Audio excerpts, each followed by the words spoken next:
What's going on YouTube? It's your boy Stanley T from WearTesters.com, here to bring you a much anticipated performance review of the Nike React Flyknit Hyperdunk 2017. Let's get it. First and foremost is the traction. The traction pattern utilizes some type of pattern created from data collected from a lot of testing in the Nike research lab. So what that means is they did a collection of data in regards to foot mapping. So where the pressure is applied the most, they applied a lot more aggressive design patterns to the outsole and the traction patterns. So whereas you step in play, you'll minimize or try to alleviate complete slippage, which is one of the better points in this feature in this particular shoe, the Nike Hyperdunk 2017. The other thing that I really liked was the highly aggressive extended outrigger. It allowed me to stop and go without on a stop of a dime without having to worry about transitional movements or slippage. So it kept me at bay as soon as I planted my feet, kind of manipulated hesitation moves and crossovers and whatnot, and kind of popped me right back up without any worries. The other thing I did have was, on this particular shoe, it does take time to break in the outsole and the rubber content itself. At first, when I played in it at the Terminal 23 Jordan court, I did have some minor slippage. However, once I played in it a little more, put some more time into it among other courts, it really dug in regards of gripping the shoe gripping to the floor. So again, for those who are trying out, if you have one or two slips here and there, again, the rubber content does take time to break in a little bit on my end. However, it depends on your type of play. So other than that, I did have my occasional wipes for the fact that the shoe, because of its aggressive traction pattern, I did have to wipe my shoe here and there, but not as often as, among other shoes where you have to wipe down every other stoppage or every other play. On this particular version, I just had to do one or two occasional wipes and I was ready to go. So this is one. Next up is the cushion. The cushion in the Nike Hyperdunk 2017 React Flyknit uses a evolved type of cushion system. It is React foam. In terms of experience with the React foam, of what I had initially was that upon landing on impact, the haptic feedback that you did get back was almost instantaneous. But however, I did have a situation where it does take time to break in. I guess it's due to the amount of heat retention that you have in your foot built in. So because I have a heavy instep, so upon landing upon a very highly aggressive impact, the React foam did take time to kind of have a bounce back or feedback. In my opinion, a lot of people will probably say, is React a gimmick? I wouldn't say it's a gimmick, but it's more like and again, this is my opinion, it's more like an evolved lunar foam or a lunar lawn.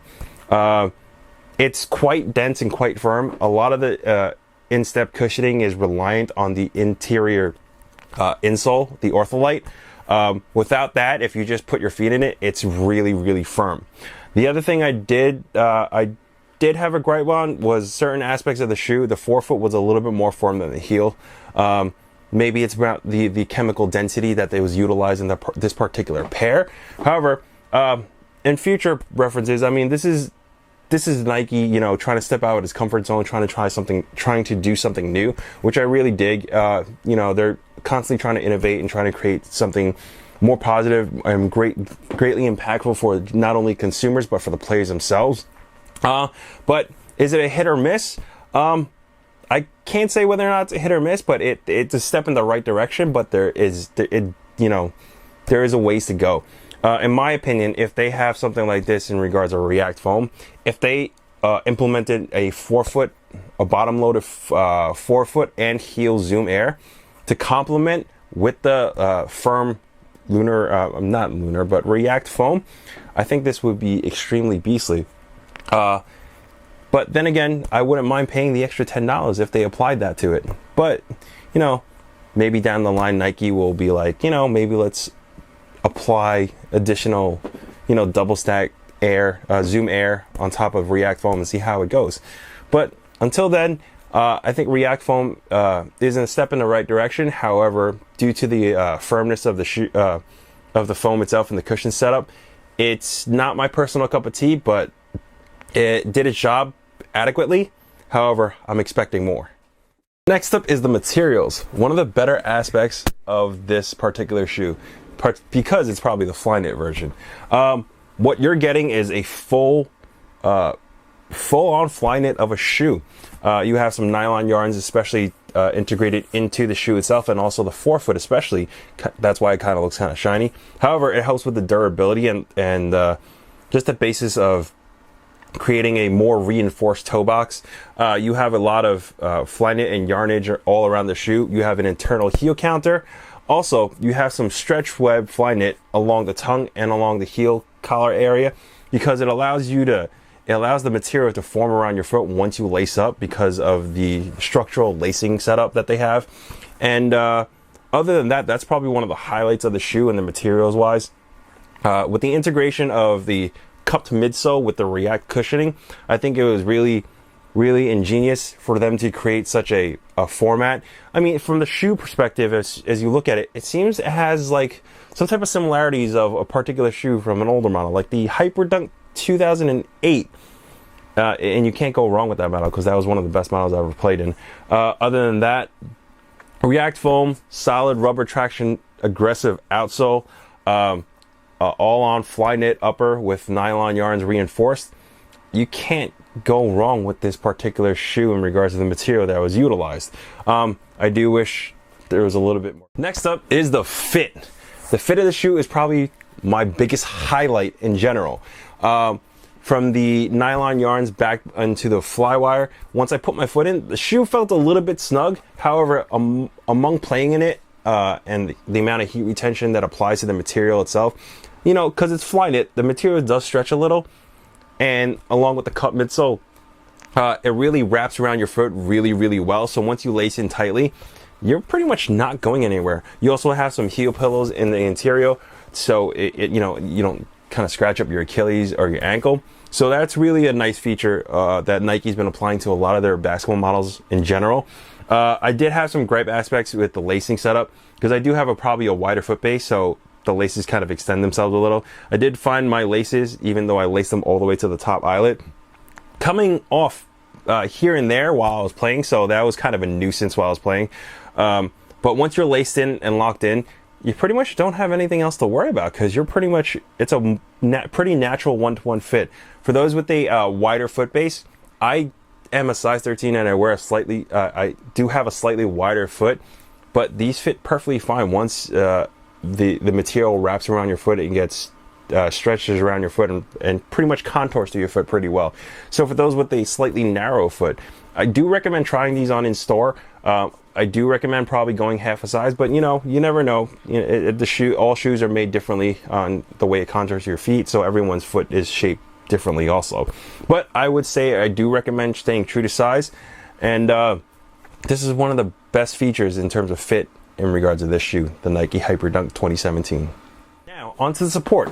The support comes directly from the fit of the shoe, which is one of the absolute favorite parts of my part in regards to the shoe itself. The fit was pretty much one-to-one. I do have a slightly wider foot base, and the lockdown was pretty consistent, with the exceptional occasion where my laces would just come loose. But once you're locked in, you're pretty much set. Also, the other thing is the support comes directly from the nylon yarn that's infused into the Flyknit also, so it pretty much, you have a reinforced toe box, keep you from shifting all over the place. You also have some heel pillows that wraps around the back of your Achilles and your ankle, so it kind of like keeps you locked in once you're laced in without having to chafe your legs. And also the direct support comes directly from the React cushioning, or more so the Ortholite that's integrated into the shoe. I mean, the cushioning was a little bit too firm for my liking. However, it did work. I just require more for me, especially as an older person and for my knees. And also the aggressive foot map traction pattern that's utilized in the outsole, which is one of the better aspects of this shoe too. So overall, support was one of the better features in regards to the shoe itself. In the league itself, or just playing basketball nowadays, it's kind of a positionless type of game. So as long as you play ball and you need a shoe that has every aspect of that you need, from traction, to materials to support. This is one of the better aspects and better features of support for any shoe that's out today. Overall, the Nike 2017 Hyperdunk with the React cushioning and Flyknit, it's one of the most solid shoes on the market today. You can't go wrong with the Hyperdunk, or even last year's Hyperdunk. It was one of the best shoes out on the market. But for this year's 2017 React Hyperdunk was a very solid shoe.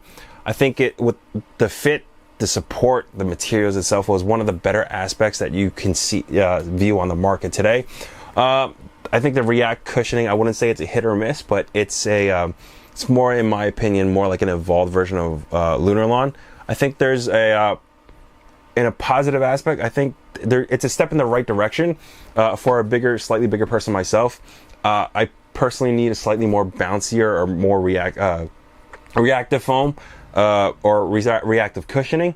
I wish they kind of maybe in the next versions down the line they implement a bottom-loaded forefoot and heel zoom to go along with the React cushioning, because maybe it might work, maybe it might not. But then again, that's Nike. That's for them to test, and hopefully they take that idea into consideration.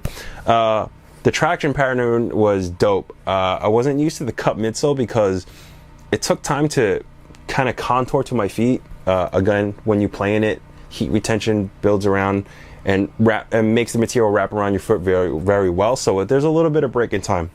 Overall, I did like the shoe. I will continue to keep this in my current rotation until you know, something kind of knocks it off the banister. But in any case, I think it's one of the more solid shoes out there. Well, that's it for me, Stanley T from WearTesters.com. Hopefully you enjoyed the performance review. Hopefully you got all the details that you needed or wanted. Other than that, if you have any questions, please feel free to hit me up down in the video below. Or you can hit me up on social media, which I'll leave right there. Is TSC Stanley 23 on Instagram and or Twitter. Other than that, that's it for me. That's the performance review of the Nike React Hyperdunk Flyknit 2017. This particular shoe is available on eBay, and I'll leave the links down in the description, and all the other Nike retailers. Other than that, that's pretty much it.